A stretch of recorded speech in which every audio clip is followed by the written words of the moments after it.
There are three military superpowers in the world. Two of those nations have held the military superpower mantle for decades. The US and Russia have been competing with each other for the title of strongest military country since the Cold War, and they've barely slowed down since that war ended. But in the 21st century, China has emerged as a third power, and may be as capable as Russia of giving the US a run for its money. So, how do they all stack up against one another? We answer that question as we look at how powerful the US military is compared to China and Russia. And we started with the area of military strengthening that needs to be there for all the other aspects to work. Budget. If a country doesn't spend big, then it can't be a military superpower. The US, China and Russia all have budgets that extend into the hundreds of billions of dollars a year. But the picture isn't as clear as it initially seems. In terms of pure dollar spending per year, the US is the clear winner of the three. Defense 24 says that the US spends a staggering $892.6 billion on its military annually, with each passing year bringing the US closer to breaking the $1 trillion landmark amount. Not that over $890 billion isn't an impressive number. It's more than any single country has spent on its armed forces in a single year, and neither Russia nor China comes close. Information covering the specifics of China's military budget is often hard to come by, as the country is secretive about how much cash it pumps into its military. However, Beijing has spent 1.7 trillion yuan, which amounts to $245 billion, on its army in a single year before. And it's hard to see that figure declining now that China has reached that spending point. While the US spends a huge portion of its budget on building one of the world's strongest missile bases, as proven by its investments into its Golden Dome project and several hypersonic weapons, China focuses on naval power. Beijing doesn't build better ships than the US, but it does build more, giving it the world's largest navy based on sheer number of vessels. We'll come back to each country's navy later in the video. First, Russia's spending is also massive, landing at 13.5 trillion rubles, or around $145 billion. Much of that spending is being prompted by the Ukraine war, and it's expected that Russia will start spending less on its military as that war eats into the country's finances. Drones and soldier pay, the latter of which sees troops receiving over 3 times the average Russian salary, are factors in this spending. So, the US is the clear winner, right? Not so fast. While the US spends more as a straight dollar amount, these numbers don't take purchasing power parity, or PPP, into account. PPP is an economic tool that compares the buying power of different nations' currencies using what Investopedia dubs a common basket of goods. It highlights how exchange rates affect the real value of the money that a country spends, along with potentially lower domestic prices. Both Russia and China have higher budgets than they appear when PPP is taken into account. For instance, the $145 billion or so that Russia spends annually actually amounts to $462 billion when PPP is taken into account. That's still only little more than half of what the US spends per year. But it shows that Russia is getting a lot more for the money that it spends compared to the US. The same goes for China. According to the Center for Economic Policy Research, or CEPR, China is also getting a much greater bang for its buck than its announced figures suggest. Given current data, China's military expenditure in PPP terms is estimated to be $541 billion, or 59% of US spending, and its equipment levels are only 42% of US levels, CEPR says. Comparing trends over time shows that the US has matched China in recent years, albeit at the cost of a much higher defense burden. It's worth noting that Russia and China have state-owned and state-operated defense industries. The US doesn't. Private enterprises make the weapons that the US buys. When combined with higher wages for soldiers, the US typically finds itself spending far more for the same units of equipment than Russia or China. The US still spends more, a lot more, but the gap isn't as wide as it seems. Still, the US comes out on top in this department.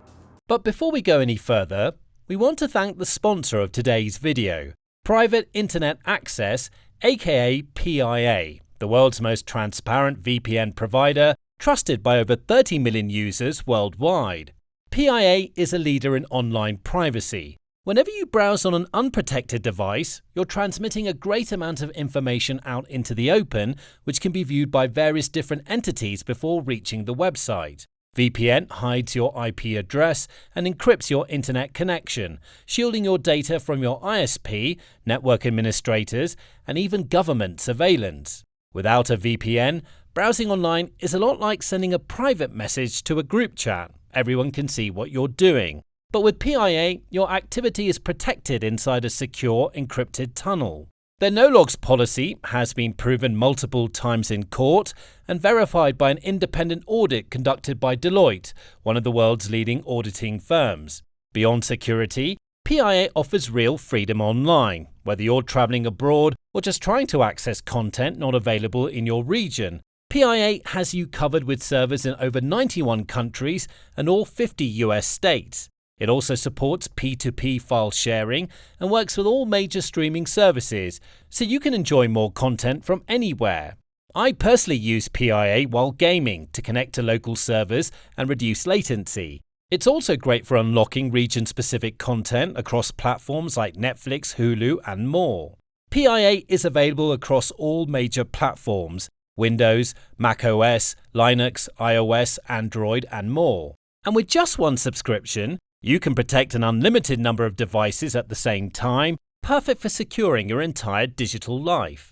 Right now, there's an exclusive offer for our viewers.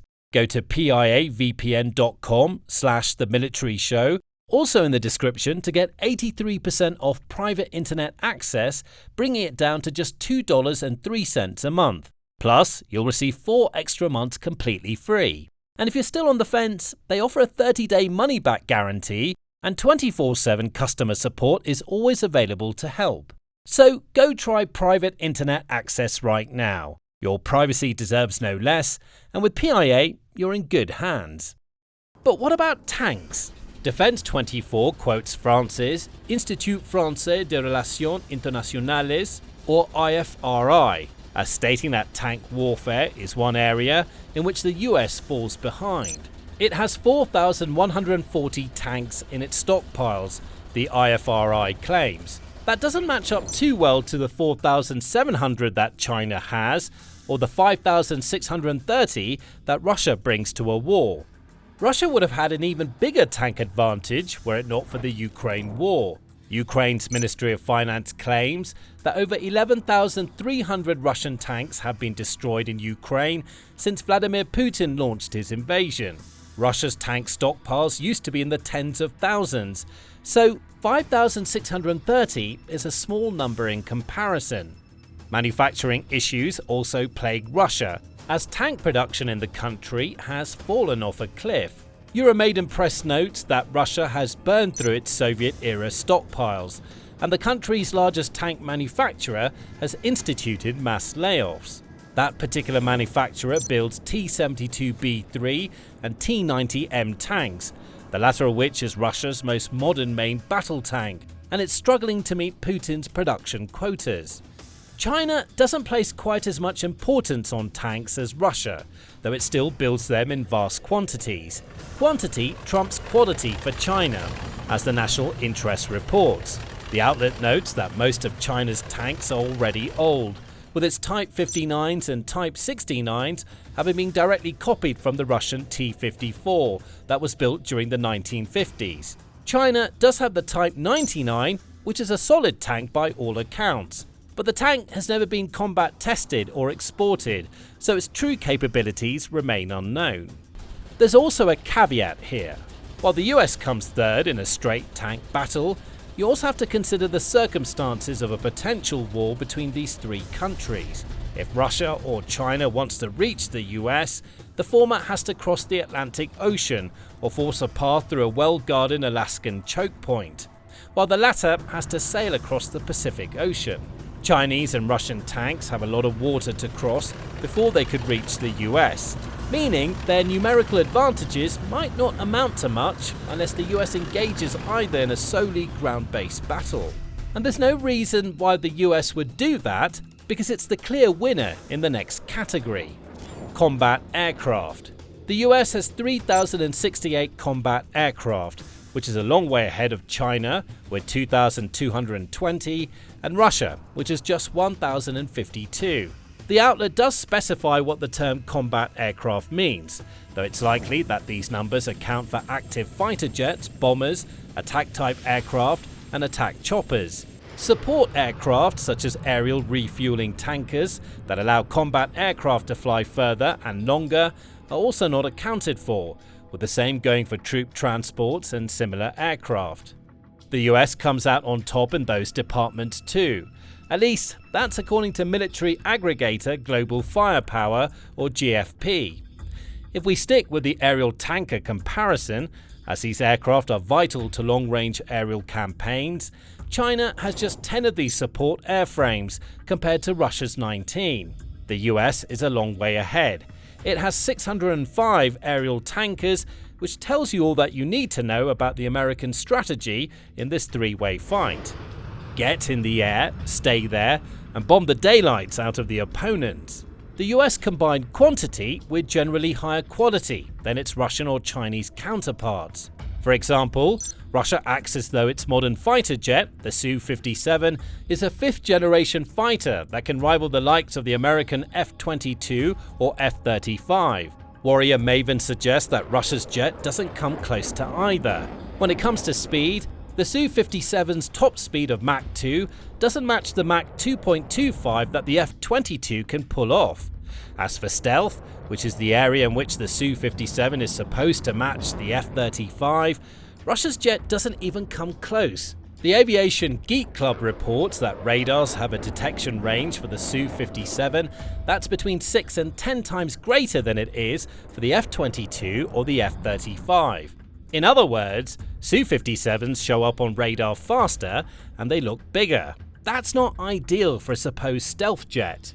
As for China, shoddy workmanship tends to put its combat aircraft behind those that the US fields. Writing for the National Security Journal, Reuben Johnson, who's an aviation expert who claims to have studied jets for over 3 decades, says that China's J-20 also fails to match the US fifth-generation fighters. Marketed as China's first fifth-generation jet, the J-20 has several issues that make it almost useless. The J-20 reportedly suffers from shoddy workmanship that comprises its stealth and cannot carry bombs internally, limiting its mission, Johnson claims. However, its most significant unfixable flaw is cultural. Chinese pilots are micromanaged from the ground and lack the autonomy to act as the battle space managers their F-35 counterparts are trained to be. Culture, as much as quality, is China's downfall. Not that quality is a Chinese strong point when it comes to a combat aircraft. So, the US is the clear winner on the aerial front, both in terms of numbers and the quality of the combat aircraft it fields. The fifth-generation fighters that the US can field are leagues ahead of their Chinese and Russian equivalents. And while those two nations try to figure out how to compete in the fifth generation, the US is already closing in on a sixth-generation fighter. The NGAD, which is now known as the F-47, is fast, stealthy, and flies with a network of unmanned aerial vehicles that make it a massive threat. So, the US owns the skies. But what about the seas? This is another area in which the initial numbers are deceiving. Only this time, it's the US that's stronger than it seems, with Russia and China being weaker. That wasn't the case with budget. In terms of what Defense 24 dubs first-class vessels, the US does come out on top. These vessels include destroyers, cruisers, and aircraft carriers, of which the US has 113 units. China has 100, which isn't far behind, and Russia lags with 34. However, the Chinese Navy at least is larger than America's when it comes to the total number of vessels. Global Firepower reports that China has a total of 754 ships, which is long a way ahead of America's 440. Russia comes in a distant third. Its first-class ships don't measure up, and its navy only has 419 assets. Plus, as Ukraine has proven, Russia's ships are vulnerable to drones and missiles. The once dreaded Black Sea Fleet became a non-factor during the Ukraine war, as Ukraine destroyed a third of it. Coming back to China and the US, Beijing having more ships than Washington is useful. However, there's a key factor being ignored here: tonnage. Specifically, how many tons of water a navy can displace in total is a major contributor to how effective that navy is. The higher the tonnage, the larger and more powerful the ships. The US may have over 300 fewer ships than China, but its total tonnage is much larger. At 4.163 million tons, the smaller US fleet displaces over 1.2 million tons of water, more than China's supposedly larger fleet. A massive fleet of patrol vessels and smaller ships will collapse in the face of America's superior destroyers and cruisers. Russia limps along with a navy that displaces just 1.26 million tons across its 419 vessels. Plus, Russia doesn't even have an aircraft carrier anymore. The one that it did have, which was named the Admiral Kuznetsov, was plagued by problems for its entire existence. It's now been scrapped, which also impacts Russia's aerial power. If Russia can't send its combat aircraft across the ocean, it can't use that aircraft to launch attacks on the US. Not that it could anyway. The strange decision to use ski jump ramps for aircraft launches, rather than the catapults used by American carriers, meant that the Admiral Kuznetsov was always limited in terms of the delivery of aerial might. Ski jump ramps force the use of lighter aircraft. That's fine for fighter jets, but bulkier bombers and surveillance aircraft were no-goes before and are impossible for Russia to transport across seas and oceans now.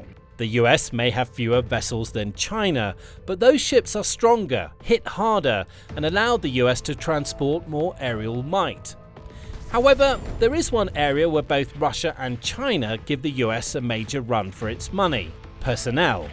Defense 24 says that China has the largest armed forces of the three, as it has over 2 million professional soldiers, along with another 510,000 in reserve.